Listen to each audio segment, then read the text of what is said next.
दुर्गा सप्तशती का पहला अध्याय। ये केवल एक कहानी नहीं है, बल्कि यह हमारे ही मन का रहस्य है।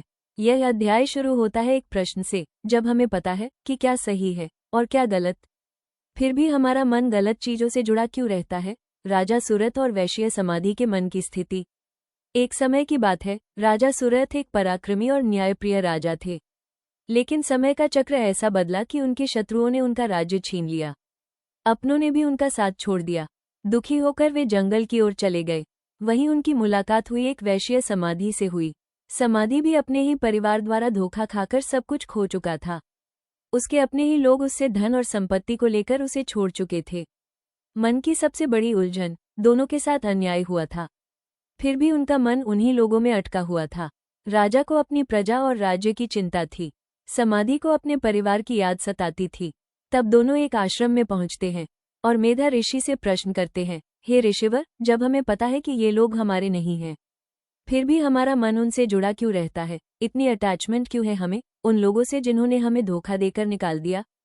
मेधा ऋषि शांत भाव से उत्तर देते हैं, ये सब महामाया का प्रभाव है। वे बताते हैं कि यही महामाया सभी प्राणियों को ममता में बांधती है, ज्ञान होने के बाद भी मन को विचलित कर देती है और संसार के चक्र को चलाती है। माँ की यह शक्ति ही है जो माँ को बच्चे से जोड़ती है, मनुष्य को परिवार से जोड़ती है। लेकिन यही शक्ति जब अज्ञान के साथ जुड़ती है तो वही बंधन और दुख का कारण बन जाती है। अब आती है दिव्य कथा। महामाया की शक्ति को समझाने के लिए मेधा ऋषि एक प्राचीन घटना सुनाते हैं। भगवान विष्णु जी की योग निद्रा।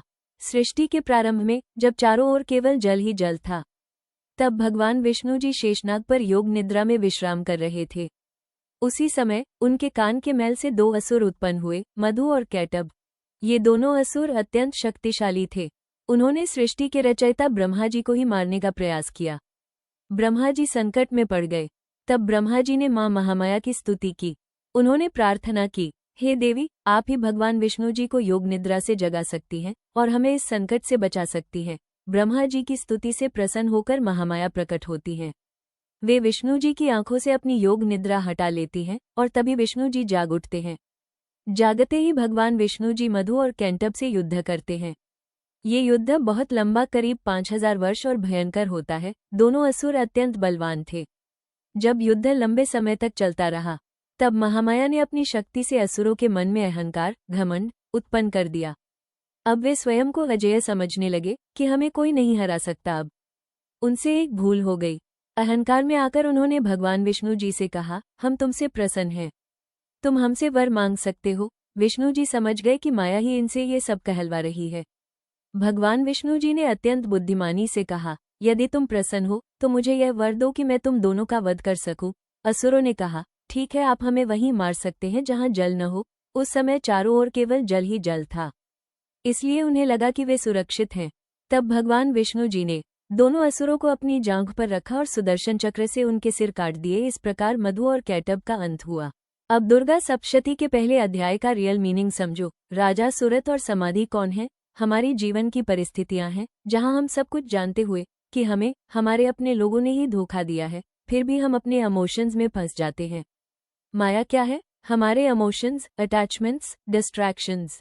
एग्जाम्पल, गलत लोगों से अटैचमेंट, फोन एडिक्शन, ओवरथिंकिंग वो शक्ति है जो हमें जोड़ती भी है और बांधती भी है। यह इस पर निर्भर करता है कि हम उसे समझते हैं या नहीं।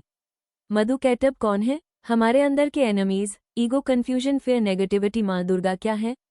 हमारी इनर पावर, अवेयरनेस जो हमें जगाती है, जो क्लैरिटी देती है, जो हमें स्ट्रॉन्ग बनाती है। विष्णु क्या है? हमारी कॉन्शियसनेस, जागृति। जब हम जागते हैं तो हम जीत जाते हैं। हमारी जागरूकता और संतुलन है, जो तभी सक्रिय होते हैं जब हम सच में जागते हैं। जाग क्या है? वो स्थिति है जब हम इमोशन से ऊपर उठकर सोचते हैं। सुदर्शन चक्र क्या है? सही दृष्टि, स्पष्ट सोच और क्लैरिटी है, जो अंत में हर समस्या का समाधान बनती है। लाइफ बदलने के लिए तुम्हें बाहर कुछ नहीं बदलना, बस अपने अंदर के मधु और कैटभ को पहचानना है। और जैसे ही तुम जागरूक होकर शांत दिमाग से, सही नजरिए से डिसीजंस लेना शुरू कर दोगे, जैसा तुम अब जाते जाते कमेंट में जय माता दी लिखोगे, तो तुम्हारी आधी प्रॉब्लम्स अपने आप खत्म हो जाएंगी। जय माता दी।